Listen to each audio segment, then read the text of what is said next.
আমির হামজা পাগল? উনি বুঝাইছে আমি যেখানে বসি আমার দুই পাশে দুইজন ভড়িওয়ালা এমনভাবে বসে থাকে, আমার সামনে রবিন ফারহানা আর পটলের মেয়ে বসে থাকে সামনেই। ওরা যদি আমার দিকে তাকায়, ওই দুইটা ভড়িওয়ালার দিকে তাকালে ওরা লজ্জা পাবে যে আমরা মেয়ে মানুষ, বাচ্চা হইলে ভুঁড়ি আমাদের বড় হয়, আর বাচ্চা ছাড়াই এদের ভুঁড়ি এত বড়। মরদ মানুষের ভুঁড়ি বড় হওয়া লক্ষণ ভালো? এ ওয়াজটা আমি করছিলাম 2007 সালে।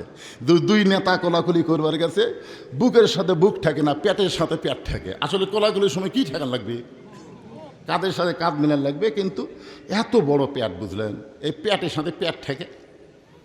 আমার ওয়াজের মধ্যে আছে মনে হয় নেতার পেটে 10 মাসের বাচ্চা আছে। ধরে কোনো কথা দেখেরা, তাহলে ওই কেসে আমির হামজাক না ধরে তাকে আমার ধরা দরকার। 90% মুসলমানের দেশে এমন কথা বলতেছে, টুপিওয়ালা দাড়িওয়ালারা এখন সংসদে গেছে, না জানি সংসদ ওয়াজের মঞ্চ বানায়। বলতেছে এখন নাকি সংসদ আফগানিস্তান হয়ে গেছে। সংসদে দেখলে দেখা যায় টুপিওয়ালা পাগড়িওয়ালা। এই কয়েকদিন আগে এক পাগড়িওয়ালা হানজালা নামাজ পড়ব মসজিদে যাচ্ছে সংসদ সদস্য, কে যেন বলতেছে ওই যে জঙ্গি এমপি যায়। কি 90% মুসলমানের দেশে টুপি পাগড়ি মাথায় দিলে তোমরা তাদেরকে জঙ্গি বলবে? আমার নবীর সুন্নত হলো টুপি পাগড়ি। ধরে যখন কথা কন না কেন? নবীর সুন্নত হলো দাড়ি। আজ টুপিওয়ালা বেড়ে গেছে, বামপন্থীরা তারা আজকে অস্থির হয়ে গেছে। এই মিডিয়া দখল করে আছে বামপন্থী শালারা। মেম্বারের দাঁড়ালে ভোট পাবি না। জোরে কোন কথা ঠিক কিনা? একটা মেম্বার হওয়ার ভোট গোটা বাংলাদেশিদের নাই। মিডিয়ার মাধ্যমে যা তাই বলতেছে। এখন একদল ক্ষমতাতে আসার পরে ভাবতেছে কি হনু রে। আসলে কিছুই না ভাই, আমরা ক্ষমতার মালিক না, ক্ষমতার মালিক হচ্ছে আমাদের আল্লাহ। জোরে বলেন ঠিক কিনা? তো এখন আমরা বিশ্বাস করি আমেরিকার কোনো ক্ষমতা, ভারতের কোনো ক্ষমতা, সব ক্ষমতা কার? আল্লাহ মাঝে মধ্যে দেয়। আল্লাহ মাঝে মধ্যে দিয়ে একটু পরীক্ষা করে, দেখি তো কদ্দূর পর্যন্ত বাড়িবার পারিস। এখন একদল ক্ষমতাতে আসার পরে ভাবতেছে কি হনু রে। আসলে কিছুই না ভাই, আমরা ক্ষমতার মালিক না, ক্ষমতার মালিক হচ্ছে আমাদের আল্লাহ। জোরে বলেন ঠিক কিনা? আল্লাহর কোরআন যখন বাংলাদেশে গ্রহণ হয়ে যাবে, তখন নেতাদের চরিত্র কেমন হবে, কর্মীর অবস্থা কেমন হবে, এইটা শুধু বোঝানোর জন্য বলতেছি। আমাদের বাংলাদেশে যারা নেতৃত্ব দিচ্ছে তারা ভোটের আগে কিন্তু নরম। ভোটের আগে খুবই নরম। না না, এতই নরম বুঝলেন, গাড়ির থেকে নামে ফকিরক সালাম দিছে। ফকির তো খালি চারিদিকে মাথা ঘুরাই। নেতা কয় বাবা মাথা ঘুরাও কেন? কাক সালাম দিলা? আপনাকেই তো দিলাম, আমি ভিক্ষা করে খাই। কয় ভোটের আগে আপনিও যা হামও তাই। এই বলে ফকিরক বুকের মধ্যে নিছে। ফকির বলতেছে আল্লাহ শপথ করে বলতেছি আপনার মতন ভালো মানুষ আমি দেখিনি। আমার মতন ফকিরক সালাম যে বুকের মধ্যে নেই, শুধু আমি একলা ফকির না, আমার গোষ্ঠী ফকির আপনার মার্কাত ভোট দিবে। একের ওয়াদা দিয়া ফকির গেছে, ভিক্ষা করেনি। যার কাছে জানিস কে রে, নেতা আমাকে বুকের মধ্যে দিছে, ভোট দিবার চাইলে ওই মার্কাতে মারা লাগবে। সব ফকির বলতে ঠিক আছে ভাই, তুই আমাকে নেতা, তুই যখন বলছিস আমাকে কোনো আপত্তি নেই। সব ভোট দিছে, নেতা ভোটে পাশ করছে। ভোটে পাশ করে তো নেতা গেছে ঢাকাত। কিছুদিন পরে নেতা আত্রায় বেড়া বেড়াচ্ছে, ফকিরের মোশান দেখে গে ওই গ্রুপকে নিয়ে বলতে যাই। ভোটের আগে যে বেটা বুকট টানে নিছে, ভোটের পরে তো কলত লিবি। জোরে কোনো কথা দেখে না। ফকির মিছিল করতে করতে নেতার কাছে যায়, দেখে সামসে নেতা ঘিরে ধরে আসে। তো বলতে তোরা একটু থাকতো, আমি একলা যাই, কারণ আমাকে দিয়েছে বুকের মধ্যে, তোর তো লাইনি। ওই সব ফকিরের ছুঁয়ে একলাই যাচ্ছে নেতার কাছে। এক সামসে এসে কুনার ঘুরতে মারছে, ভিক্ষা করা বাদ দেখেন কেন? তখন বলতেছে ভাই ভোটের আগে আমার বুকের মধ্যে দিছিল। ভোটের আগে নেতা নরম ছিল, ভোটের পরে গরম হয়ে গেছে, সাইডটা যাওয়া যাচ্ছে না। আর আল্লাহর কোরআন যখন সমাজের মধ্যে চালু থাকবে, ভোটের আগে নেতা গরম থাকবে, কিন্তু দায়িত্ব পাওয়ার পরে নেতা নরম হয়ে যাবে। আল্লাহ রাসূল বলেছেন, আমার ওমর যে রাস্তা দিয়ে যায়, ওই রাস্তা দিয়ে শয়তানও 40 দিন যাইতে ভয় পায়। সুবহানাল্লাহ না কেন? একদিন আল্লাহ রাসূল রাস্তা দিয়ে যাচ্ছেন, যাওয়ার সময় শয়তান দৌড় মারতেছে। আল্লাহ রাসূল, এই শয়তান থামো। শয়তান থেমে বলতেছে, আসসালামু আলাইকা ইয়া রাসূলুল্লাহ। আল্লাহ রাসূল বলে, শয়তান তুই আমারে সালাম দিলি, তুই দৌড়াস কেন? বলে, হুজুর ওই যে আসতেছে, দেখেন ওই যে। আল্লাহ রাসূল তাকায় দেখে অনেক দূরে হযরত ওমর। তো অনেক দূরে আছে। কয়, হুজুর অনেক দূরে আছে মানে দেখলি আমার এত ভয় লাগে। এই রাস্তা দিয়ে যদি যাই, আগামী 40 দিন ভয়ে আমি এই রাস্তায় আসতেছি না। হযরত ওমর এমন গরম ছিল, কিন্তু যেদিন থেকে খেলাফতের দায়িত্ব পাইছে, মদিনার খলিফা হয়ে গেছে, সেই দিন হযরত ওমরের চাইতে নরম মানুষ আর কেউ নাই। ধরে কান সুবহানাল্লাহ। কোরআনের দায়িত্ব যখন কাউকে দেওয়া হবে, দায়িত্ব পাওয়ার পরে সে নরম হবে। আর মানুষের তৈরি সমাজের দায়িত্ব যখন দেওয়া হবে, দায়িত্ব পাওয়ার পরে আর মোশান বাড়বে। কি বাড়বে? ধরে কান কি বাড়বে? মোশান বাড়বে। এই জন্য আল্লাহ বলতেছেন, তাবারাকাল্লাযী বিয়াদিহিল মুলকু ওয়া হুয়া আলা কুল্লি শাইইন কাদির। গোটা পৃথিবীর রাজত্ব, কর্তৃত্ব, মালিকানা কার হাতে? সবাই বলা লাগবে, এটা কি আমার বাপের কথা না আল্লাহর কথা? ওয়া হুয়া আলা কুল্লি শাইইন কাদির। সমস্ত ক্ষমতার মালিককে। কুল্লি শাইইন কাদির, প্রত্যেকটা বিষয়ের উপরে একমাত্র ক্ষমতাকার। আরো জোরে বলেন। ডোনাল্ড ট্রাম্পের ক্ষমতা আছে? পরশুদিন আমাকে একজন স্লিপ দিয়ে বলতেছে, হুজুর ইরানকে নাকি ডোনাল্ড ট্রাম্প মানচিত্র থেকে আউট করে দিবে। তাই বললাম, তোমারে কে কইল? বলে 2000 কেজি বোমা মারছে, আগামীতে নাকি অ্যাটম বোমা মারবে, পারমাণবিক বোমা মারবে, এতে নাকি ইরান আর পৃথিবীর বুকে থাকবে না। আমি কইলাম, তাহলে ডোনাল্ড ট্রাম্পের ক্ষমতা এতই বেশি? ই কি নমরুদ ফেরাউনের চাইতেও ক্ষমতাবান হলো নাকি? পরশুদিন শুনলাম ডোনাল্ড ট্রাম্প ইরানের কাছে মাথা নিচু করে বলতেছে, ভাই যুদ্ধ বন্ধ কর ভাই, আমি আর পারতেছি না। তোর ক্ষমতা ঘটে গেল। এই জন্য মুসলমানের বাচ্চারা কখনোই বলবেন না আমেরিকা আমাদের সাথে আছে, ভারত আমাদের সাথে আছে।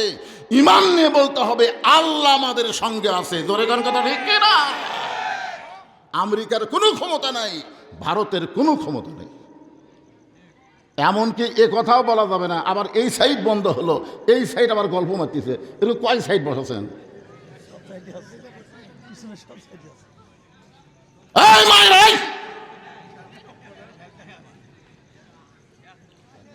মেয়েদের ওয়াজ শোনার কি দরকার? আপনি কি বুঝতেছেন? মরদ মানুষ যদি ঠিক হয়, কোনো বক্তার ওয়াজ লাগে? আমাকে ওয়াজ শোনে, আবার মাথার চুল বেচা খায়, মাথার চুল বেচা খায়, আর মাথার চুল বেচা, আর মরে গেলে 5 কাপড় দেওয়া লাগে।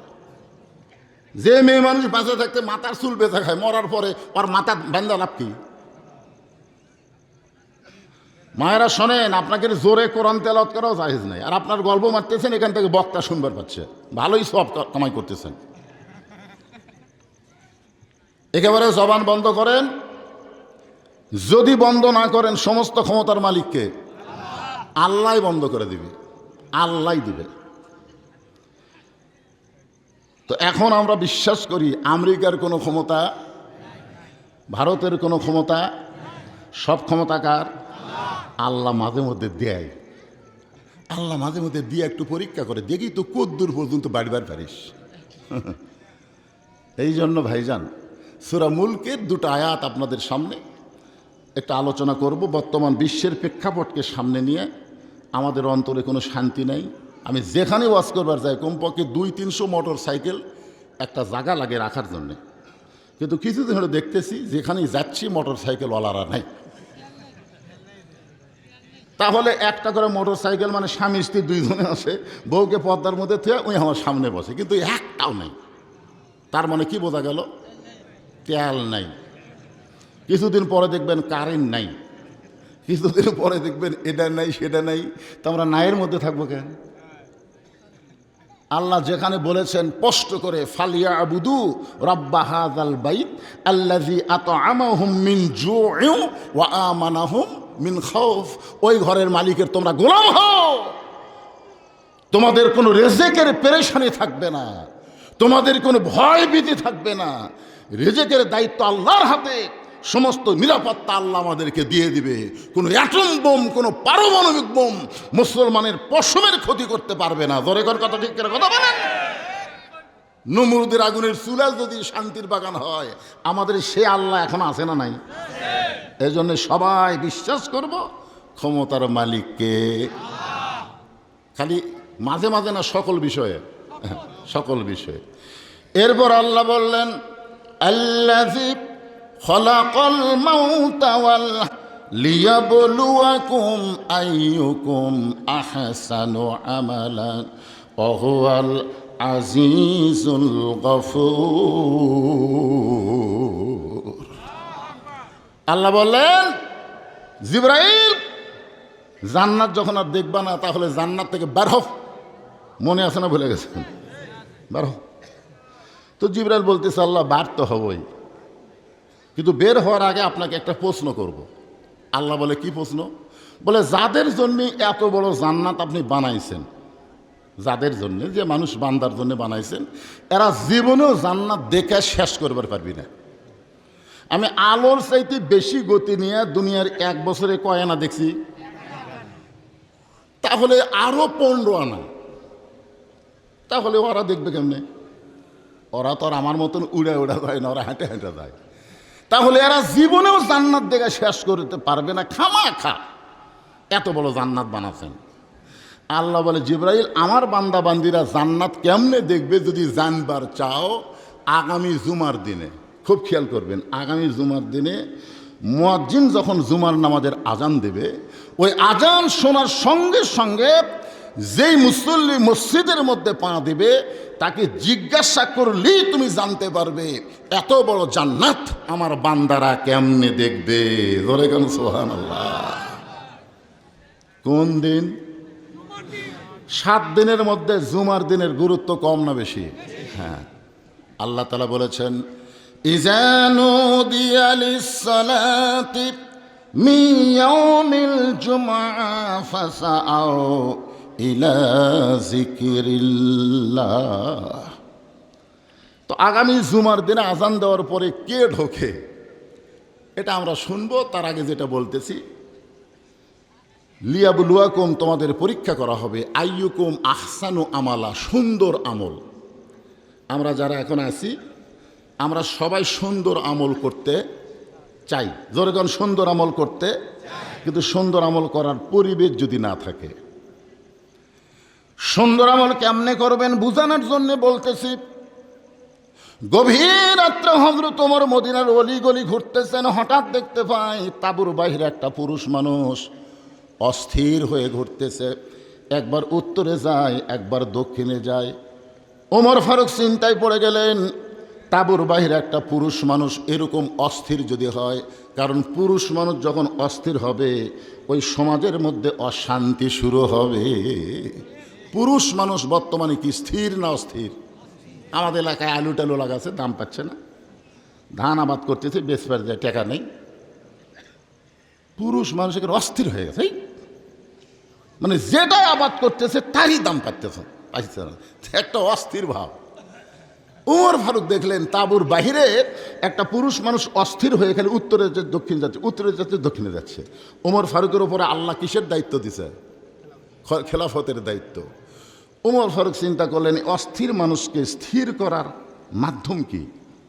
আল্লাহ রাসূল বলেছেন, আসসালামু কবলাল কালাম, কোনো কথাবার্তা বলার আগেই যদি তাকে সালাম দাও, অন্তত সালাম হচ্ছে পৃথিবীর সবচাইতে বড় দোয়া। এমনকি জীবিত মানুষ ছাড়াও কবরের পার্শ্ব দিয়ে যদি তোমরা যাও, মৃত ব্যক্তিদেরকেও তোমরা সালাম দাও। কি কন? মরার মানুষকে সালাম দেওয়ার কথা আছে না নাই? এমনও কথা আছে, আপনি যদি কবর জিয়ারত করেন, তাহলে যতই দোয়া পড়েন, সালাম যদি না দেন আপনার দোয়া লটকে থাকবে। এই জন্য আগে কি দেওয়া লাগবে? আসসালামু আলাইকুম ইয়াহলাল কুবুর। উমর ফারুক লোকটাকে স্থির করার জন্য সবচাইতে বড় দোয়া সালাম দিলেন, আসসালামু আলাইকুম ইয়া আব্দুল্লাহ। লোকটা সালামের উত্তর দেয় না। এটা কোনো মেম্বার সালাম দেয়নি, চেয়ারম্যান দেয়নি, এটা কোনো বাংলাদেশের প্রধানমন্ত্রী দেয়নি। বাংলাদেশের মতন ৯৬টা রাষ্ট্রের খলিফা হজরত উমর সালাম দিছে, আসসালামু আলাইকুম ইয়া আব্দুল্লাহ। লোকটা সালামের উত্তর দেয় না। উমর ফারুক চিন্তা করতেছেন, আমি সালাম দিলাম, অস্থির হওয়ার কারণে হয়তো খেয়াল করে নাই। আবার সালাম দিলেন, আসসালামু আলাইকুম ইয়া আখি। লোকটা সালামের উত্তর দেয় না। উমর ফারুক চিন্তায় পড়ে গেলেন, লোকটা হয়তো কানে কম শোনে, এই কারণে দুইবার সালাম দিলাম, তারপরে উত্তর দেয় না। গভীর একটা হাতের মধ্যে একটা আলো ছিল, ওই আলোটা উপরের দিকে উঠায় হযরত ওমর হাতটা ইশারা করে লোকটাকে বলতেছে, আসসালামু। শুধুমাত্র বলেছে আসসালামু, ওয়ালাইকুম এখনো বলতে পারে নাই। আসসালামু আলাইকুম বলার আগেই লোকটা বলতেছে, এই মিয়া, খালি বারবার সালাম দাও মিয়া। সালামের অর্থ জানো? কয়বার সালাম দিছে? দুইবার তো পুরোপুরি দিছে, তৃতীয়বার অর্ধেক দিতি আড়াইবারে এমন খেপা খেপছে, এই মেয়ে খালি সালাম দাও, সালামের অর্থ বোঝো। আপনারা বলেন তো, আমাদের মতন মৌলবীর কেউ যদি ভুল ধরে আমরা যে গরম হই।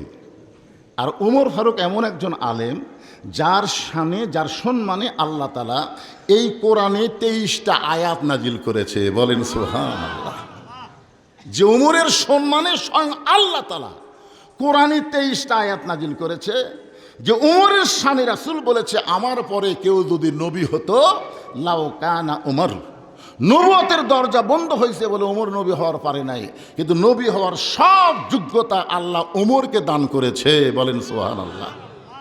আর সেই উমরকে কি বলতেছে, এই মিয়াই খালি সালাম দাও, সালামের অর্থ বোঝো। উমর ফারুক কাছে গিয়ে বললেন, ভাই আসলে আমার মতন বোকা কেউ নেই, আমি তোমার কাছে সালামের অর্থটা একটু শুনবার চাই। লোকটা বলতেছে, পথিক, আমরা ভাগ্য গুণে এমন একজন খলিফা পাইছি যে হযরত উমর খলিফা হওয়ার পরে এমন একটা রাষ্ট্র গঠন করেছে, দিনোজারাতোতা। ওই লোকটা কার সামনে এই কথা বলতেছে? উমরের সামনে বলতেছে, আমরা ভাগ্য গুণে এমন একজন উমর পাইছি যে উমর কোরআন দিয়ে রাষ্ট্র চালানোর কারণে আমাদের দিনোজারাতোতাই।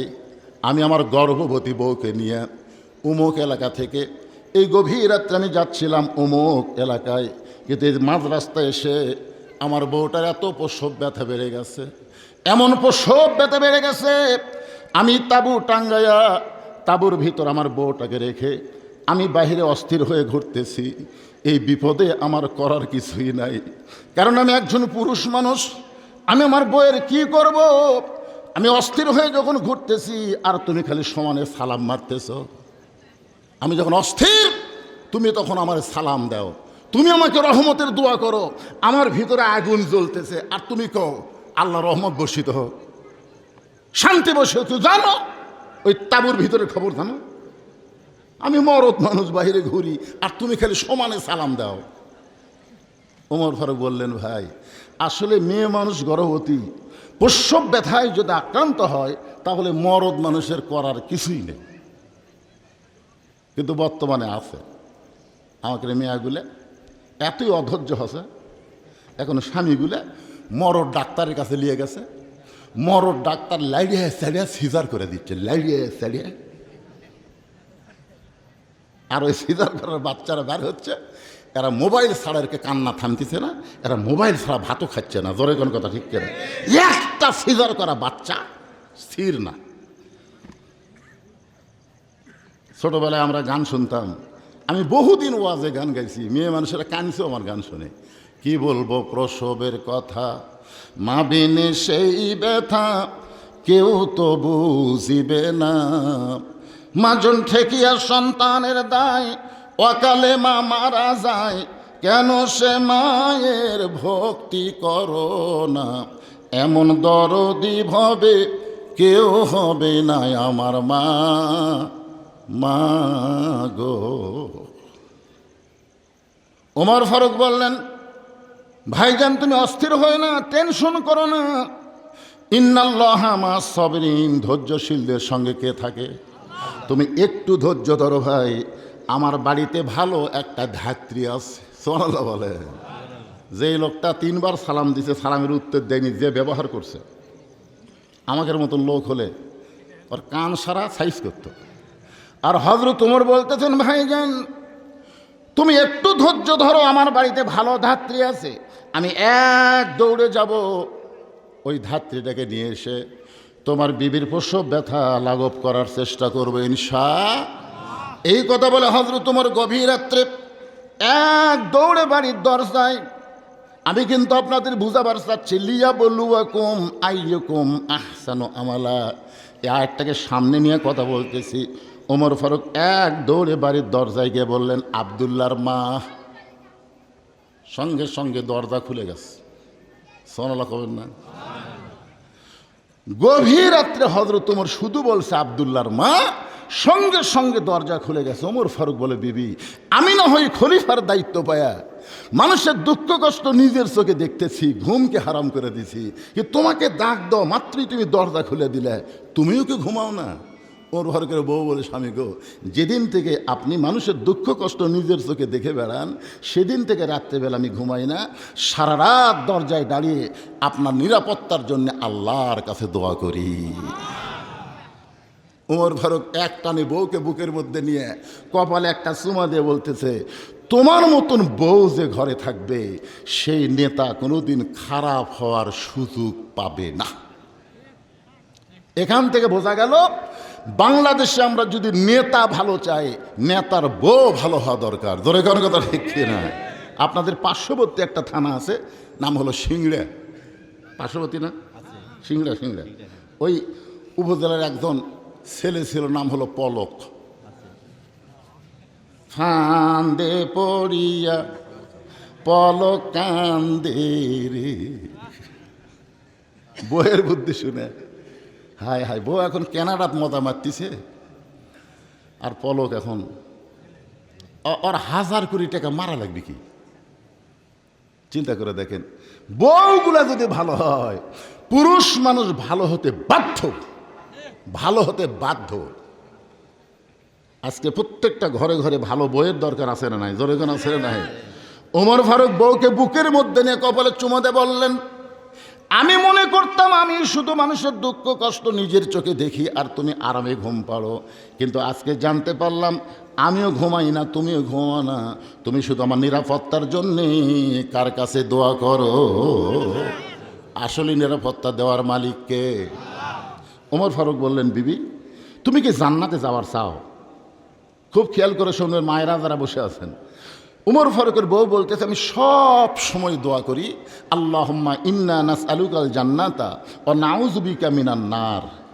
আপনারা সবাই পড়েন, আল্লাহুম্মা ইন্না নাসআলুকাল জান্নাতা ওয়া নাউযু বিকা মিনান নার। এই দোয়াটা আমরা রমজান মাসে বেশি পড়ি, ঠিক কিনা বলেন? আমরা সকলে কি চাই? জান্নাত চাই, জাহান্নাম থেকে আল্লাহর কাছে মাফ চাই, বাঁচতে চাই। ওমর ফারুক বললেন, বিবি শুধু দোয়া দিয়া জান্নাতে যাওয়া যাবে না। এই কথাটা খেয়াল করবেন, শুধু দোয়া পড়ে কান্দা কান্দা জান্নাতে যাওয়া যাবে না। জান্নাতে যাইতে গেলে কি করা লাগবে?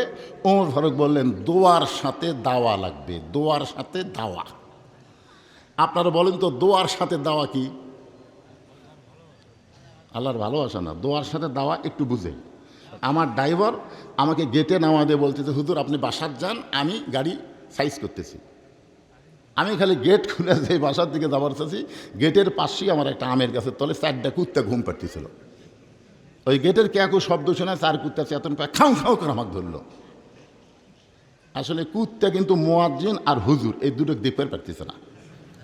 আমার এলাকার মুয়াজ্জিন কয়, হুজুর ফজর আজান শুরু করলে কুত্তা গেছে, কুত্তা আছে খালি শুরু করে দেয়। 4 কুত্তা যখন ঘাউ ঘাউ করে আমাকে ধরলো, বিশ্বাস করেন আমি দোয়া ইনুস থেকে শুরু করে যত দোয়া আছে সব দোয়া পড়ি, কুত্তা আমাকে ছাড়ে না। শেষ পর্যন্ত আয়াতুল কুরসি পর্যন্ত বললাম, তাও কুত্তা মনে হয় আমার দুব্বা ছিঁড়ে ফেলে দিবে। এমন সময় কোরআনে একটা আয়াত আছে, ইন্নাহুম ইয়াকিদুনা কাইদাও ও আকিদু কাইদা, এই আয়াতটা যেই পড়ছি এক কুত্তা এসে জুব্বা দিল কামড়। জুব্বা আমার লেয়াল পা তেলতাল হওয়াতে কামড়টা আমার গাওত লাগলো না। আমি কইলাম আল্লাহ এত দোয়া পড়ি তাও কুত্তা লড়ে না। তখন আমার ইমান বলতে তো হুজুর খালি দোয়া দিয়ে কুত্তা সরবি না, তো একটা লাঠি থাকা দরকার ছিল। লাঠির নাম হলো দাওয়া। একটা কুত্তার পাশাত মারলে বাকি তিনটে এমনি দৌড় মারছে। ধরে খান কথা ঠিক কিনা? বর্তমানে যেইভাবে আমাদের বাংলাদেশ চলতেছে, এইভাবে বাংলাদেশকে যদি আপনার মেনে নেন সেটা ভিন্ন কথা।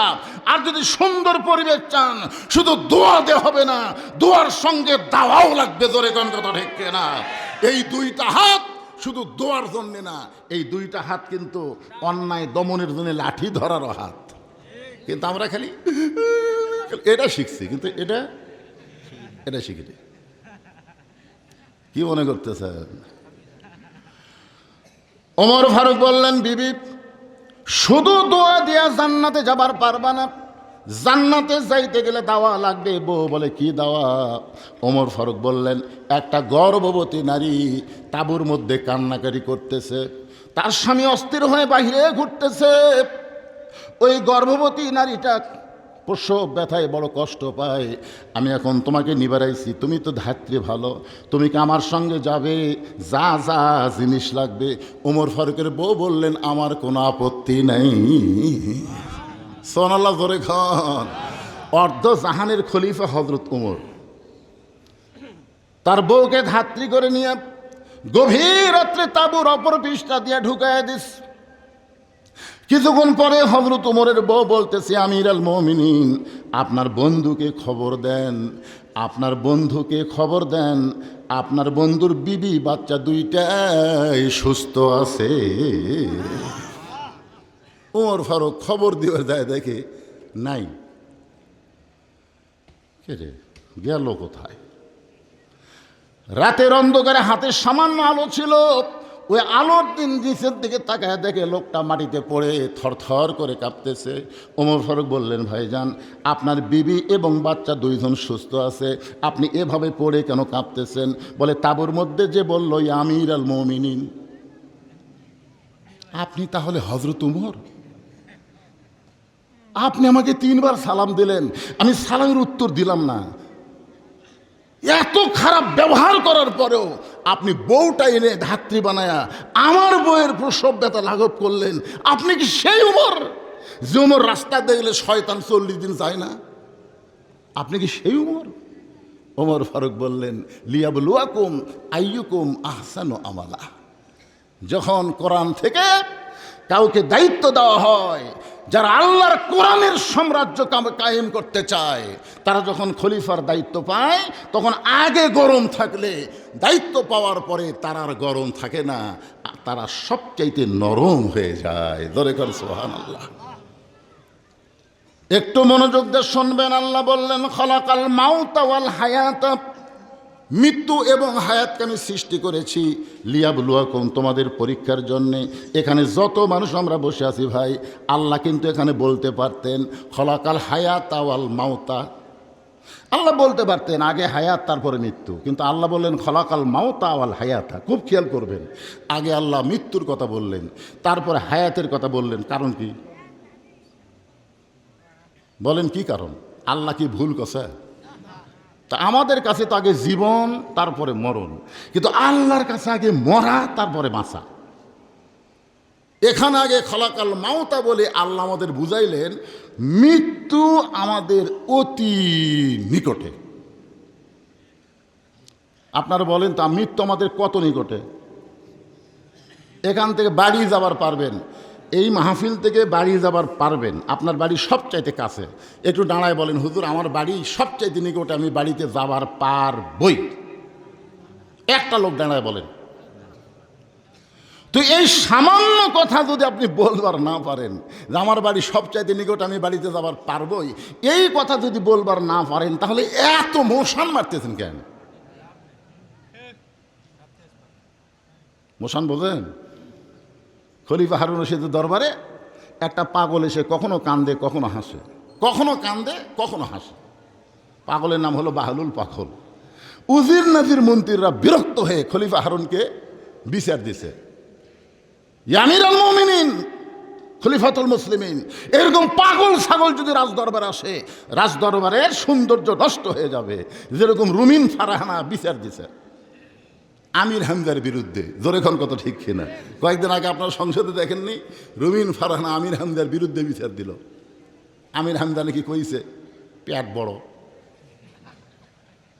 আরে পেট বড় কার কথা কইছে? ভালো করে শোনেইনি, ভালো করে শোনেইনি। আসলে শোনা লাগবে তো। এখন তো আমি যে ওয়াজগুলো করতেছি, এই ওয়াজগুলো যদি আপনার ভুল ব্যাখ্যা করেন হবে না তো। এখানে সব কিছু কথা বলেন, রেকর্ড হচ্ছে না, ভিডিও হচ্ছে কি হচ্ছে না, এমনকি লাইভ চলতেছে, লাইভ। শুধু আপনারা না, আপনাকে এই গ্রামের একজন ফ্রান্সে আছে, সেও দেখতেছে। যেখানেই বাংলাদেশের মুসলমান বধূদের ওয়াজ শুরু হলেই তারা প্রতিদিন রাস্তার পরে তারা লাইভে চলে আসে শোনার জন্য। তার মানে শুধু আপনারা সংস্কার এই বড় সাঁওতাল লোকেরা শুনতেছেন না, আরও লক্ষ লক্ষ বাংলাদেশি পৃথিবীর প্রান্ত থেকে আমার কথাগুলো শুনতেছে। তাহলে আমির হামজা কি বলছে এটা অবশ্যই রেকর্ড আছে, যেরকম আছে না ভাই। বলতেছে এখন নাকি সংসদ আফগানিস্তান হয়ে গেছে। সংসদে দেখলে দেখা যায় টুপিওয়ালা পাগড়িওয়ালা। এই কয়েকদিন আগে এক পাগড়িওয়ালা হানজালা নামাজ পড়ব মসজিদে যাচ্ছে সংসদ সদস্য, কে যেন বলতেছে ওই যে জঙ্গি এমপি যায়। কি 90% মুসলমানের দেশে টুপি পাগড়ি মাথায় দিলে তোমরা তাদেরকে জঙ্গি বলবে? আমার নবীর সুন্নত হলো টুপি পাগড়ি। ধরে কোন কথা কন না কেন? নবীর সুন্নত হলো দাড়ি। আজ টুপিওয়ালা বেড়ে গেছে, বামপন্থীরা তারা আজকে অস্থির হয়ে গেছে। এই মিডিয়া দখল করে আছে বামপন্থী শালারা। মেম্বারও দাঁড়ালে ভোট পাবি না, জোরে কোন কথা ঠিক কিনা? একটা মেম্বার হওয়ার ভোট গোটা বাংলাদেশিদের নাই। মিডিয়ার মাধ্যমে যা তাই বলতেছে। আমির হামজা পাগল, উনি বুঝাইছে আমি যেখানে বসি আমার দুই পাশে দুইজন ভড়িওয়ালা এমনভাবে বসে থাকে। আমার সামনে রবিন ফারহানা আর পটলের মেয়ে বসে থাকে সামনেই। ওরা যদি আমার দিকে তাকায়, ওই দুইটা ভড়িওয়ালার দিকে তাকালে ওরা লজ্জা পাবে যে আমরা মেয়ে মানুষ, বাচ্চা হইলে ভুঁড়ি আমাদের বড় হয়, আর বাচ্চা ছাড়াই এদের ভুঁড়ি এত বড়। মরদ মানুষের ভুঁড়ি বড় হওয়া লক্ষণ ভালো? এ ওয়াজটা আমি করছিলাম 2007 সালে। দুই নেতা কোলাকুলি করবার গেছে, বুকের সাথে বুক থাকে না, পেটের সাথে পেট থাকে। আসলে কোলাকুলির সময় কি ঠেকান লাগবে? কাঁধের সাথে কাঁধ মিলান লাগবে। কিন্তু এত বড় পেট, বুঝলেন, এই পেটের সাথে পেট থাকে। আমার ওয়াজের মধ্যে আছে মনে হয় নেতার পেটে 10 মাসের বাচ্চা আছে, ধরে কোন কথা দেখেরা। তাহলে ওই কেসে আমির হামজাক না ধরে তাকে আমার ধরা দরকার। 90% মুসলমানের দেশে এমন কথা বলতেছে। টুপিওয়ালা দাড়িওয়ালারা এখন সংসদে গেছে, না জানি সংসদ ওয়াজের মঞ্চ বানায়। উজির নাজির মন্ত্রী বিরক্ত হয়ে বলতেছে পাগল কখনো হাসে কখনো কান্দে, পরে সৌন্দর্য নষ্ট হয়ে গেছে। এই পাগলকে রাজদরবার থেকে বের করে দেন। খলিফা হারুন চিন্তায় পড়ে গেলেন, পাগলকে রাজদরবার থেকে কেমনে বের করে দিবে? আল্লাহ কোরআনে বলেছেন উদউ ইলা সাবিলি রাব্বিকা বিল হিকমাহ। খলিফা হারুন বাহলুল পাগলকে ডাক দিলেন, ভাই ভাই আসো আমার কাছে আসো। পাগলকে যখন কেউ সুন্দর ব্যবহার করে তখন কিন্তু আর পাগলামি থাকে না।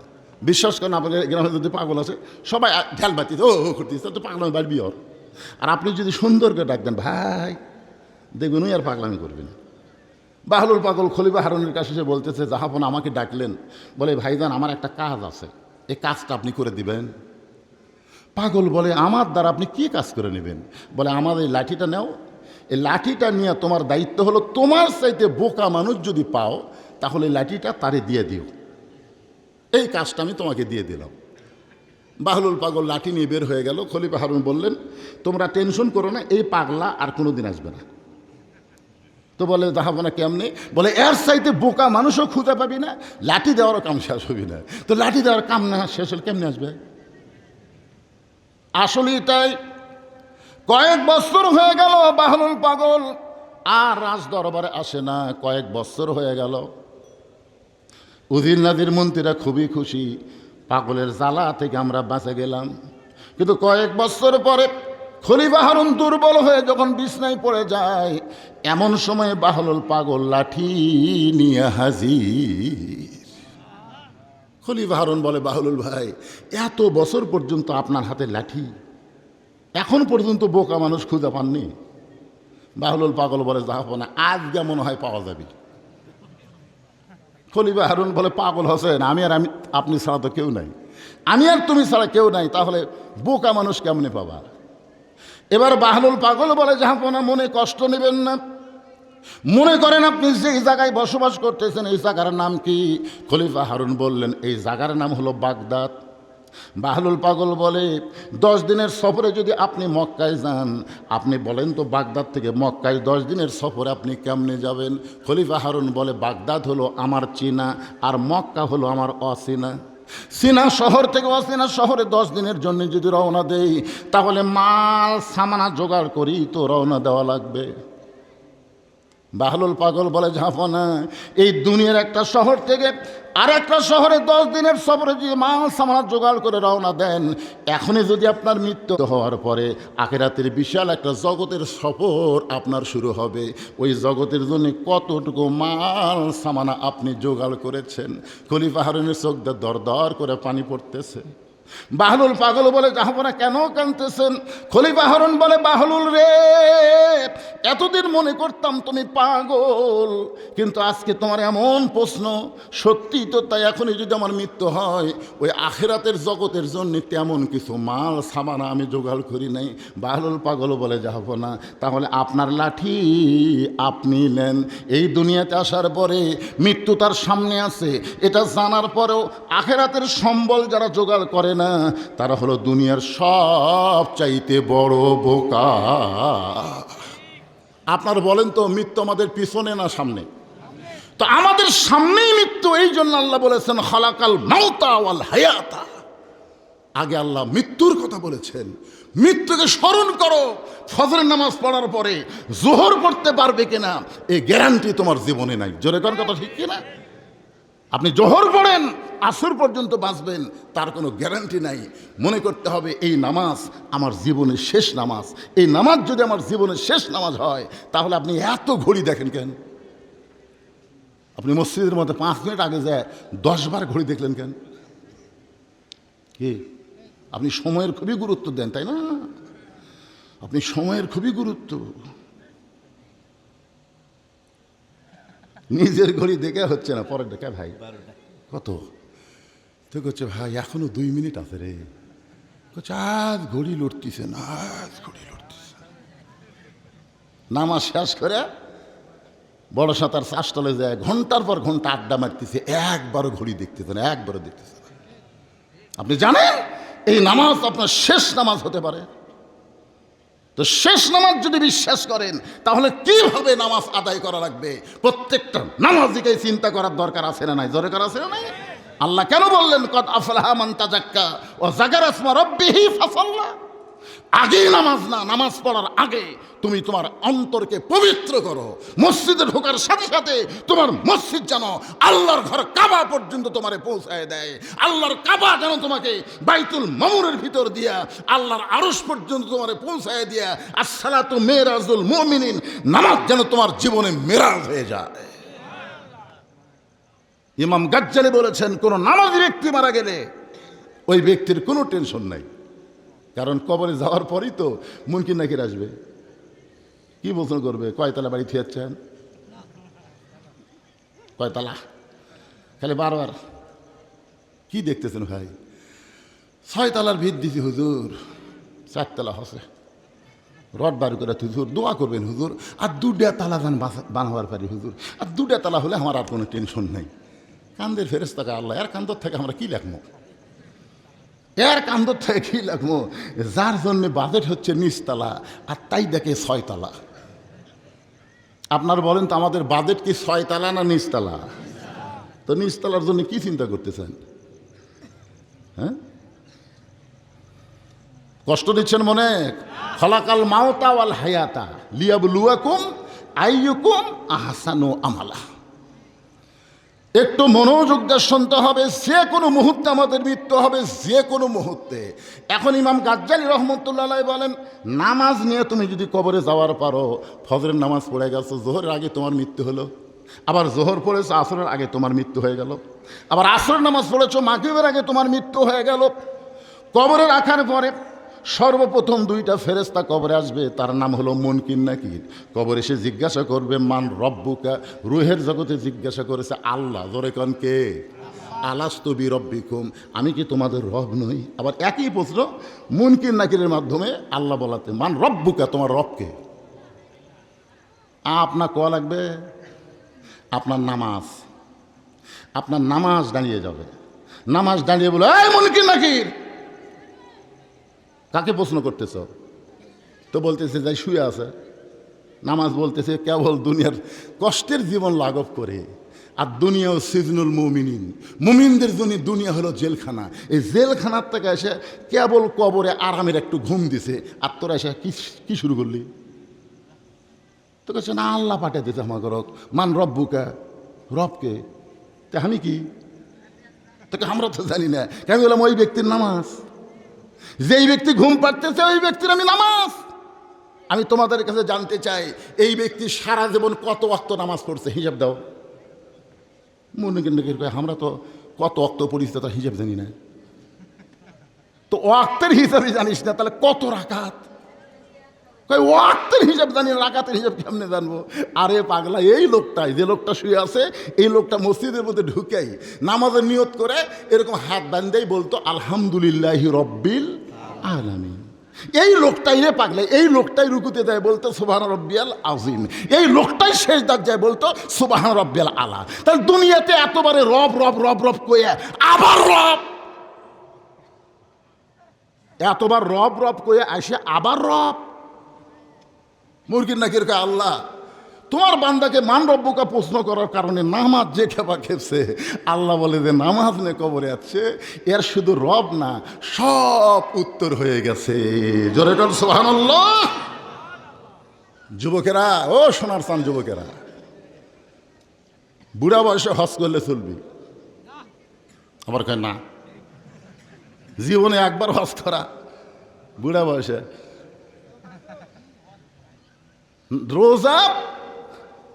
রোজা মাসে বছরে 1 মাস, ধনীদের জন্য শতকরা 2.5 টাকা জাকাত। কিন্তু কোরআন হাদিসের কোনো জায়গা তো আপনি পাবেন না, নাম রোজা না রাখলে কাফের হবে, হজ না করলে কাফের হবে, জাকাত না দিলে কাফের হবে, এ কথা আপনি কোথাও পাবেন না। কিন্তু নামাজ, নামাজ লা সালাত আলা ঈমানা, যার নামাজ নাই তার ঈমান নাই। লা সালাত আলা দীনা, যার নামাজ নাই তার কোনো ধর্মই নাই। বাইনাল আবদি ওয়াল কুফরি তরকুস সালাত, বান্দার কাফের মধ্যে পৃথক করার জিনিসটার নামই হলো নামাজ। যারা নামাজ পড়বে তারা আল্লাহর বান্দা, জান্নাত আশা করে আছে বান্দার জন্য। ফাদখুলি ফি ইবাদি ওয়াদখুলি জান্নাতি, জান্নাতে যাবার গেলে বান্দা হওয়া লাগবে, আর বান্দা হবার গেলে নামাজ আদায় করা লাগবে। জোরে কোন কথা ঠিক? বুড়া বয়সে সারা জীবন নামাজ পড়েনি, এখন চামড়া ঢিল হচ্ছে আল্লাহর সাথে মিল দেওয়ার জন্যে। মসজিদে যায় দেখা ঠিক মতো খাড়া হওয়ার পারে না, রুকু সেজদাও করতে পারে না। তখন লাতিক কোসে সামনে কাতারতে একটা চেয়ার থুসত, আমি বসে থেকে নামাজ পড়ব। তো বসে থেকে নামাজ পড়ার কে দিছে? কোন হুজুর? বাংলাদেশের কোনো হুজুর তো বলতে পারবে না যে ব্যক্তি হেঁটে হেঁটে মসজিদে আসে, আসার পরে চেয়ারে বসে নামাজ পড়ে, ওই ব্যক্তির নামাজ হয়। একটা হুজুরও বলতে পারবে না। যদি শান করে নিয়ে আসতো, খাটনিট করে যদি মসজিদে আনতো, তাহলে একটা ফতুয়া হতো। কিন্তু লিজি হেঁটে হেঁটে বাজার করে, 10 কেজি ব্যাগ গিলে ঘরে, 10 টাকার ভ্যান ভাড়া দিবে না দেখে ওই 1 কিলো হেঁটে বাড়ি যায়, আর মসজিদের যায় চেয়ারত বসে। ইয়ার কি মারা, আল্লাহর সাথে ইয়ার কি মারতেছে? নামাজের ভিতরে এবং বাহিরে যে কয়টা ফরজ, তার মধ্যে একটা ফরজ হলো দাঁড়িয়ে নামাজ শুরু করা। তোর কথা কর না, এটা ফরজ। আমি আপনাদের অনুরোধ করতেছি, আপনার যদি 27 গুণ সওয়াব পাওয়ার চান, বাড়িতে নামাজ পড়লে 27 গুণ হবে না, মসজিদে পড়া লাগবে। জোরে কোন কোথায়? মসজিদে একলা একলা পড়লে হবে না, জামাতে পড়া লাগবে। আর জামাতে পড়বার গেলে ইচ্ছা মতো হ্যাঁকা ব্যাঁকা করে কাতার করলে হবে না, কাতার সোজা করতে হবে। জোরে কর কথা ঠিক না? তাহলে কাতার সোজা করে যদি নামাজ পড়তে চান, পায়ের গোড়ালির সঙ্গে গোড়ালি মিল করা লাগবে। এখন যেই কাতারে চেয়ার থাকবে ওই কাতারে 27 গুণ হবে না।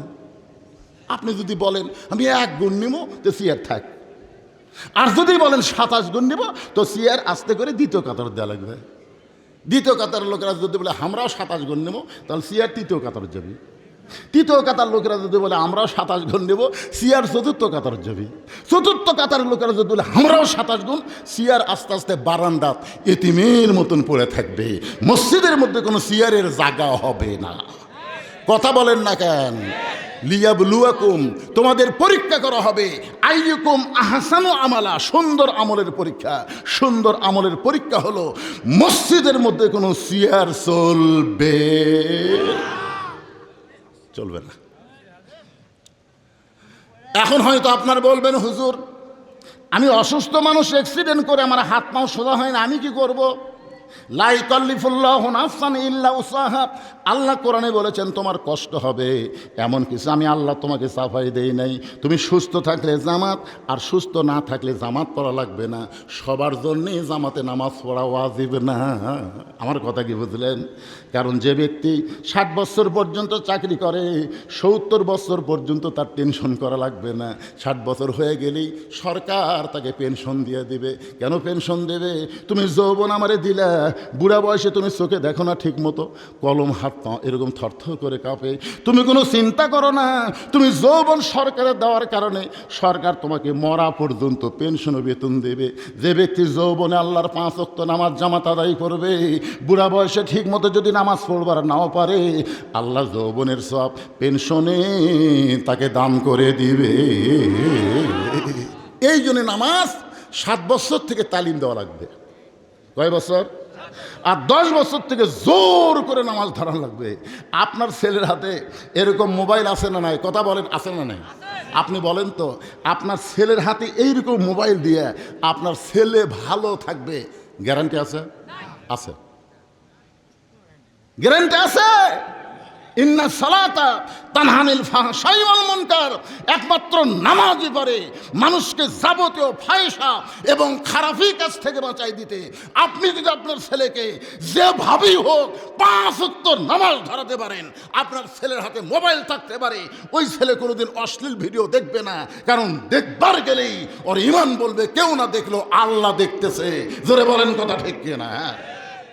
আপনার মেয়েকে যদি আপনি ভালো করতে চান, তাহলে আপনার মেয়েকে 5 ওয়াক্ত নামাজ ধরান। আপনার মেয়ে যখন 5 ওয়াক্ত নামাজ পড়বে, ওই মেয়েটাকে আর পর্দার কথা বলা লাগবে না। ওই মেয়েটা জানে নামাজ যখন পড়ে তখন মেয়েরা কেমন ঢুকা পড়ে। আপনারা বলেন তো, মেয়েরা যখন নামাজ পড়ে তখন মাথার চুল বাড়ি করে নামাজ পড়ে? ওই ঘরের মধ্যে কেউ নেই। মেয়ে যেখানে নামাজ পড়তে ঘরের মধ্যে কেউ আছে? তারপরে মাথা ঢাকে, খালি মাথায় ঢাকে, এমনভাবে ঘোমটা দেয়। কেমা কেউ নেই, তুমি এমনভাবে মাথা ঢাকছো কেন? আমি নামাজ পড়তেছি। কারণ কোনো মেয়ে যখন 5 ওয়াক্ত নামাজ পড়বে, ওই নামাজের মাধ্যমেই বুঝতে পারবে পর্দা কারে কয়। আমার কথা কি বুঝতে পারলেন? আমার মায়েরা যারা ওয়াজ শুনতেছেন, মা যতই আমল করেন, পর্দা যদি না থাকে কোনো আমলও আল্লাহর দরবারে কবুল হবে না। রাসূল বলেছেন, ফাতেমা, আল্লাহ তাআলা তোমাকে একটা ডিগ্রি দিয়েছে, সাইদাতুন নিসাই আহলেল জান্নাহ ফাতেমাতুজ জোহরা। ফাতেমা বললেন, বাবা এত বড় ডিগ্রি আল্লাহ আমাকে কেন দিল? আল্লাহ রাসূল বললেন, শুধুমাত্র পর্দার কারণে। সুবহানাল্লাহ বলেন। ফাতেমা বলতেছে, বাবা আমি নামাজ পড়ে, আমি রোজা করি, আমি কোরআন তেলাওয়াত করি, আমি আল্লাহর জিকির করি। রাসূল বলে, ফাতেমা রে, মেয়েদের জন্য সবচাইতে বড় আমল হলো পর্দা। আর এই পর্দা থাকার কারণে আল্লাহ তোমাকে খাতুনে জান্নাত ডিগ্রি দিয়েছে। সঙ্গে সঙ্গে ফাতেমার কাছে ওন্না ছিল, এই ওন্নাটা মাথার উপরে দিয়ে বললেন, বাবা আপনাকে সাক্ষী রেখে ওয়াদা করলাম, যতদিন দুনিয়াতে থাকবো আমি আর এইভাবে ছাড়া কোনোদিন এর বাহিরে বের হব না। আল্লাহ রাসূল বললেন, আমিন। মেয়ে পর্দার কথা বলল, রাসূল বললেন, আমিন।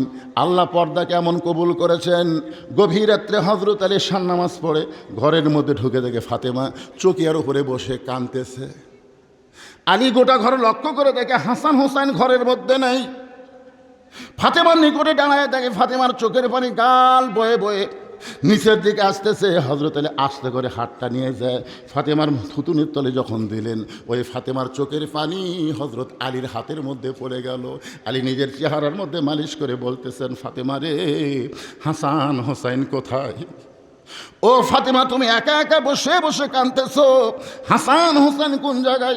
সঙ্গে সঙ্গে ফাতেমা এসে ঘরের দরজা বন্ধ করে বলে, স্বামী গো, হাসান হোসেনকে আমি অন্য ঘরে পাঠিয়ে দিছি, কারণ আপনার সঙ্গে আমার গোপন কিছু গল্প আছে। আলী চমকে গিয়ে বলে, ফাতেমা কি গোপন গল্প?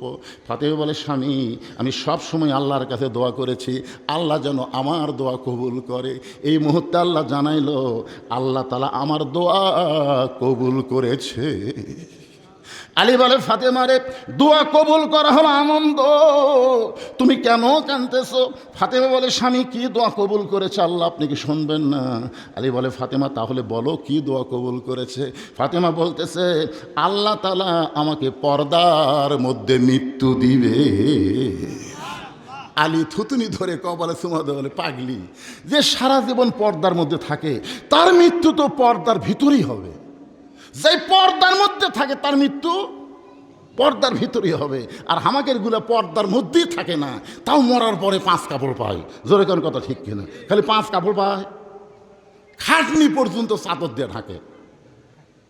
ফেরেশতারা বলতেছে, আল্লাহ, এই মেয়া যখন জীবিত আছিল মাথার চুল বেঁচে খাচ্ছে, গোটা পাড়া ঘুরিছে, আর মরার পরে 5 কাপড় দিয়ে আর খাটনি পর্যন্ত ঢেকে তোছে। আল্লাহ বলতেছে, দেশের নাম বাংলাদেশ রে, ওই দেশের মেয়েরা বাঁচতে পর্দা না করলেও মরার পরে পর্দা হয় রে, মরার পরে পর্দা। ফেরেশতাকে আল্লাহ বাঁচতে পর্দা করে না, মরার পরে পর্দা হয়। এর রেজাল্ট কি? আল্লাহ বলতে, কবরত খালি আসে দেখুক, রেজাল্ট শুরু হয়ে যাবে। মায়েরা, রেজাল্ট শুরু হয়ে যাবে, খালি কবরত যাইয়া দেখে। আলী বলতে, ফাতেমা তাহলে কেন কাঁদতেছো? ফাতেমা বলে, স্বামী গো, আমার মৃত্যুটা কবে হবে এইটা কি আপনি শুনবেন না? আলী মুস্কি মুস্কি হাসের বলে, পাগলি রে, মরার খবর কেউ কোনোদিন বলতে পারে না। ফাতেমা বলতেছে, এই মুহূর্তে আল্লাহ পাক আমারে জানাইছে আজকে রাতের বেলায় আমার মৃত্যু হবে। সবাই একটু মনোযোগ দিয়ে শোনেন। যেই মাত্র বলেছে আজকে রাতের বেলায় আমার মৃত্যু হবে, গাছের গোড়া কাটলে গাছটা যেমন পড়ে যায়, তেমনি হযরত আলী পড়ে গেছে ঘরের মাঝায়। ফাতেমা চোখের পানি মুছে মুস্কি মুস্কি হাসতেছে, মুস্কি মুস্কি হেসে স্বামীর মাথাটা উড়াতের উপরে নিয়ে কপালে একটা চুমু দিয়ে বলে, স্বামী গো, আমি আমার বাবার মুখে শুনেছি, আসাদুল্লাহিল গালিব, আমি আমার বাবার মুখে শুনেছি, আনা মাদিনাতুল ইলমি ওয়া আলী ও বাবুহা। আমার বাবা আমাকে বলেছে, ফাতেমা, তোমার স্বামী হযরত আলীকে আল্লাহ 2টা স্পেশাল ডিগ্রি দান করেছে। সুবহানাল্লাহ কন না কেন? কারণ আল্লাহ রাসূল মদিনায় যাওয়ার পরে যখন মদিনার রাষ্ট্রনায়ক ছিলেন, ওই সময় রাসূল কিন্তু হযরত আলীকে শিক্ষামন্ত্রীর দায়িত্ব দিয়েছিলেন। হযরত আলী কি মন্ত্রী? আর আবু বকর ছিলেন ধর্মমন্ত্রী, আর ওমর ফারুক ছিলেন আইনমন্ত্রী, আর ওসমান গনি ছিলেন অর্থমন্ত্রী। আমি আপাতত 4টা মন্ত্রীর নাম করলাম। ধর্মমন্ত্রীর নাম কি? এ মুখস্থ না, কি আছে এটা? বাংলাদেশের ধর্মমন্ত্রী। আল্লাহ রাসূল যখন মদিনার রাষ্ট্রনায়ক, নবী খালি নবী ছিলেন না পাগলা, হিজরত করার পরে মদিনার রাষ্ট্রনায়ক হয়েছিলেন। আমরা রাজনীতির কথা বললি কই হুজুর হুজুর করে, এটা যেটা। আর আমি তো পাইসা হুজুর রে, বড় হুজুর, জীবনে 27টা যুদ্ধের সেনাপতিত্ব করেছেন, বাতিলের বিরুদ্ধে। আল্লাহ নবী মাথার পাগড়ি খুলে হেলমেট পরেছে। জোরে তো কথা কন না কেন? নবী আমার 27টা যুদ্ধের সেনাপতিত্ব করেছেন। তখন ধর্মমন্ত্রী আবু বকর, আইনমন্ত্রী হলেন হযরত ওমর। আইনমন্ত্রী আমাকে আইনই কয় না, আইনমন্ত্রী যাই আছে আইনের কথাই কয় না, যা কয় সালাউদ্দিন। ওই স্বরাষ্ট্রমন্ত্রী হয়ে সব একলাই কয়। আপনারা বলেন তো, অর্থমন্ত্রী যিনি তার নাম কি? ওসমান গনি। দরকার তার নাম কি? আর শিক্ষামন্ত্রী হলেন হযরত আলী।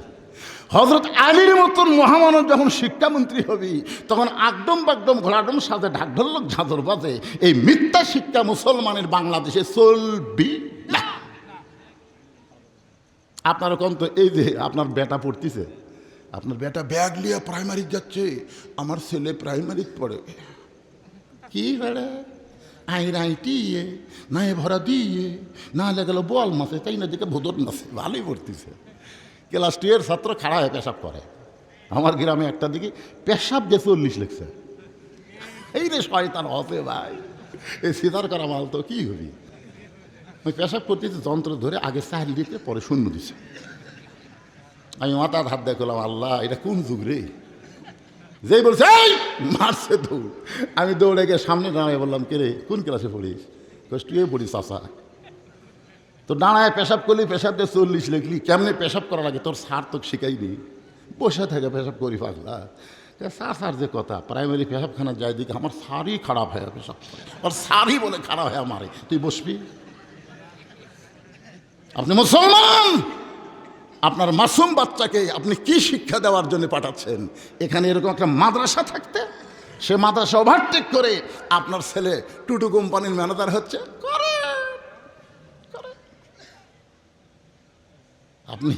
আপনি ধরা খাবেন, ওই বাচ্চায় আপনি ধরবি হাসনের ময়দানে। আমি ছোটবেলা বুঝিনি আল্লাহ, কিন্তু আমাকে দিয়ে প্রাইমারি দিতে আমি ওই ছাড়বি আপনি।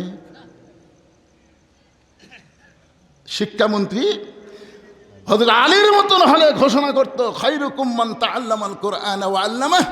ওই ব্যক্তি হলো পৃথিবীর সবচাইতে জ্ঞানী এবং সম্মানী, যে কোরআন শিখেছে এবং অপরকে কোরআনের শিক্ষা দেয়। আপনার কি বিরক্ত হচ্ছেন ভাইজান? 12টার মধ্যেই শেষ করে দিচ্ছি।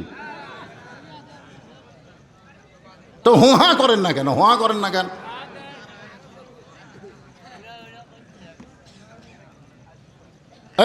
এই ভাই ওর ওঠে কেন?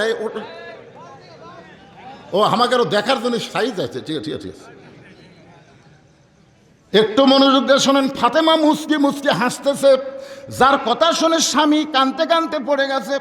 সেই ফাতেমা মুচকি মুচকি হেসে স্বামীর মাথায় হাত দিয়ে বলতেছে, আমার বাবার মুখে আমি শুনেছি আপনি হলেন পৃথিবীর সবচাইতে বড় জ্ঞানী। আমার বাবা বলেছে আসাদুল্লাহিল গালিব, আপনি হলেন পৃথিবীর সবচাইতে বড় বীর।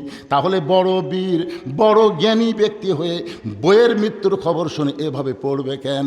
আপনি কি জানেন না এই দুনিয়া থাকার জায়গা না, এখানে আসলে যাইতে হবে। আল্লাযী খালাকাল মাউতা ওয়াল হায়াতা। আল্লাহ কেন বললেন আগে মৃত্যু তারপরে হায়াত? এখানে যারা আমরা বসে আছি সবাই আমরা এক বাক্যে বলবো, এই দুনিয়া থাকার জায়গা না, এখানে আসলে। এই যারা বলতেছেন না তারা কি যাবেন না? বাড়ির যাওয়ার কথা বলতেছি আমি যেই বলবো এখানে আসলে আপনারা সবাই, এ জাত সাকারাতুল মাউতু হক্কুন, এর চাইতে সত্যি কথা নাই, যাওয়া লাগবে। এই জন্য এই সত্যি কথা কোরআনের সাথে আপনারা একমত না দ্বিমত? তাহলে আমি যেই বলবো আসলে, আপনার সকলে বলবেন যাইতে হবে। আসলে আল্লাহ বলেছেন আসো, ওয়ালা তামুতুন্না ইল্লা ওয়া আনতুম মুসলিমুন। তোমরা আসো, তবে মুসলমান না হয়ে মৃত্যুবরণ করো না। মুসলমান হয়ে যদি মরতে পারো, তোমাদের কবর কবর হবে না, তোমাদের কবর হবে জান্নাতের দরজা। ওগো স্বামী, আমি দুনিয়া থেকে যাওয়ার পরে আমার 3টা চাওয়া আপনার পুরো করা লাগবে। এইভাবে দুর্বল হয়ে যদি আপনি পড়ে যান, তাহলে আমার চাওয়া পুরো করবেন কেমনি? 1 নম্বর চাওয়া হলো রাতের অন্ধকারই আমাকে দাফন করা লাগবে।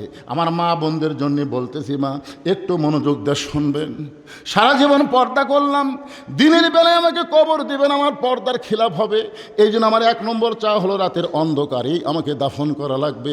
আমার 2 নম্বর চাওয়া হলো আমার কোনো জানাজার ব্যবস্থা করা লাগবে না, কারণ মেয়ে মানুষের জানাজার কোনো দরকার নাই। মেয়ে মানুষটা হলো স্বামীর যদি মনোরঞ্জন করে যেতে পারে, আল্লাহ তাআলা তার জন্য 8টা জান্নাতের দরজা খুলে দিবে। ধরে কোন সুবহানাল্লাহ। আমার 3 নম্বর চাওয়া হলো আমার লাশটা খাটনিতে তুলবেন না, আপনি শুধু কাঁধে করে নিয়ে ওই জান্নাতুল বাগানের পূর্ব কোণায় সবুজ রঙের একটা বাতি জ্বলবে, ওই বাতি বরাবর আমাকে দাফন করবেন। আমার কবর খুঁড়তে যদি আপনার কষ্ট হয়, আপনার একান্ত বন্ধু যদি কেউ কেউ থাকে দুনিয়ায় তার একটু বলবেন সে যেন কবরটা খনন করে দেয়। আমরা সকলেই জানি, এই জানা কথাটা লম্বা করতে চাই না। নবীর সাহাবী আবু যর গিফারের কাছে হযরত আলী গভীর রাত্রে জানলায় গিয়া কাঁদতেছে। আবু যর গিফার বলে, আলী রে, আমার জানলায় কান্দার কারণ কি? বলে, আমার বউ ফাতেমা রাতের বেলায় মৃত্যুবরণ করবে, এই রাতের বেলায় তাকে দাফন করা লাগবে, যা একটা কবর কর ওই জান্নাতুল বাকির পূর্ব কোণায়। আবু যর গিফারি গিয়ে দেখতেছে একটা বাতি জ্বলে, যেই বাতির কোনো তার নাই, যেই বাতির কোনো সুইচ নাই, বিনা তার বিনা সুইচে আমার আল্লাহ তাআলা অটোমেটিক জ্বালায়া দিছে। ওই আলোর চেহারাটা চার কোণার মতন পড়ে গেছে। আবু যর গিফারি কোদাল দিয়ে কবর খুঁড়তে খুঁড়তে এক সময় আবেগে বলে ফেলেছে, কবর রে, তুই কি বলতে পারিস দিনের বেলা কবর না খুঁড়ে এ রাতের বেলা কেন কবর খুঁড়তেছি? এমন একজন মহিষী নারীকে দাফন করা হবে যার বাবা হচ্ছে আল্লাহর নবী। খবরদার কবর বেয়াদবি করিস না।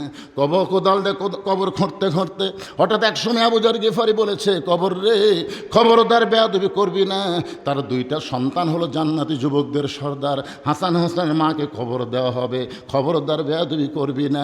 কোদাল দিয়ে কবর খুঁড়তে খুঁড়তে আবেগে বলতেছে, কবর রে,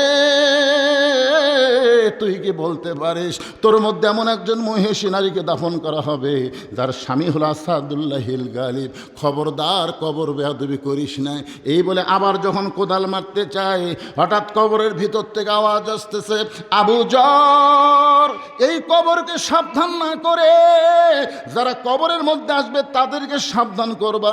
কার মা, কার মেয়ে, কার বিবি এইটা কবর দেখবে না।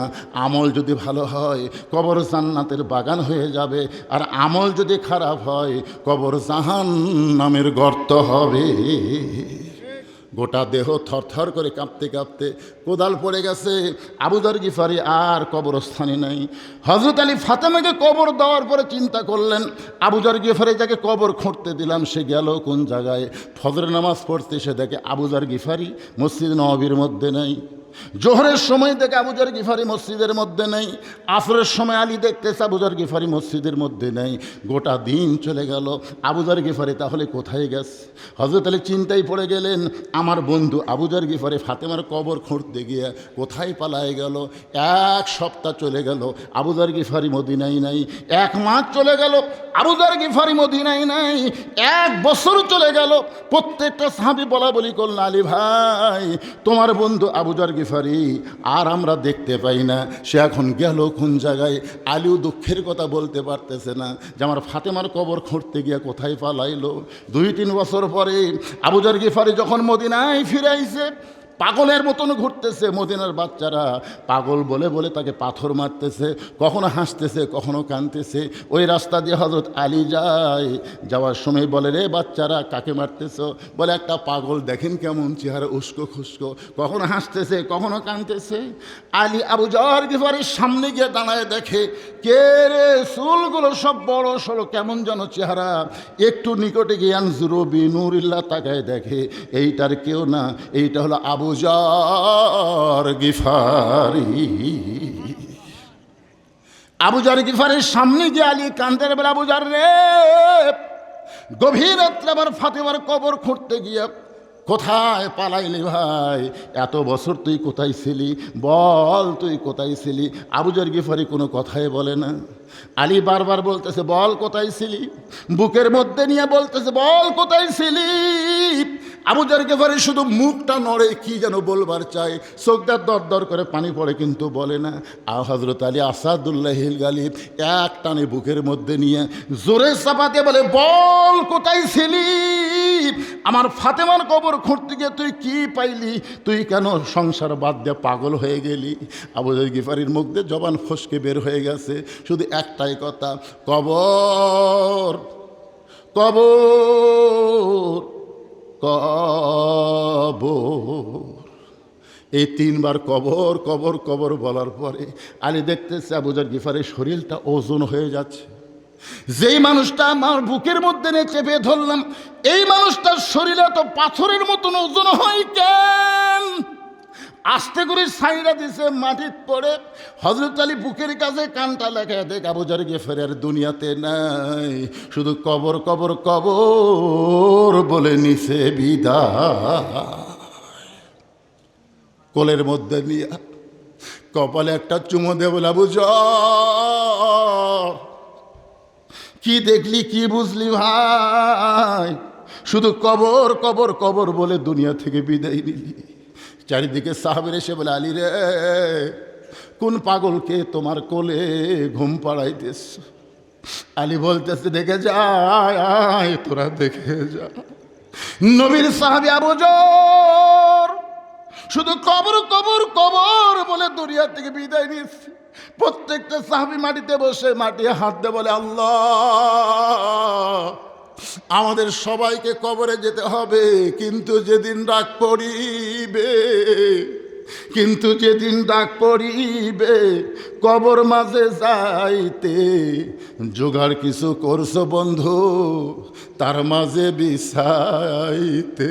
সবাই বলেন, কিন্তু যেদিন ডাক পড়িবে কবর মাঝে যাইতে, জোগাড় কিছু করছো বন্ধু তার মাঝে বিছাইতে। ডানে কবর বামে কবর, সবাই চোখ বন্ধ করে একটু খেয়াল করেন। ডানে কবর বামে কবর, নিচে কবর আছে যে, উপর দিকে চাইয়া দেখো বাঁশের ছাউনি দিছে কে। এমন আজাব দিবে রে ভাই, এমন আজাব দিবে রে ভাই, কবরের ওই মাটিতে গলা ফেটে রক্ত ঝরবে চিৎকারের ওই চোটেতে। আমাদের সকলের সামনে অন্ধকার কবর, যে কোনো মুহূর্তে আমাদের মৃত্যু হবে। সেই কবরের পাথেও জোগাড় করার জন্য এই নবীর এতিম মাদ্রাসায় আপনাদেরকে 100টা কোরআন শরীফ দান করা লাগবে। একটা কোরআন শরীফ মাত্র 500 টাকা ভাই। আপনি 500 টাকা দিবেন, একটা কোরআন দানের সওয়াব আল্লাহ আপনার আমল নামায় দিয়ে দিবে।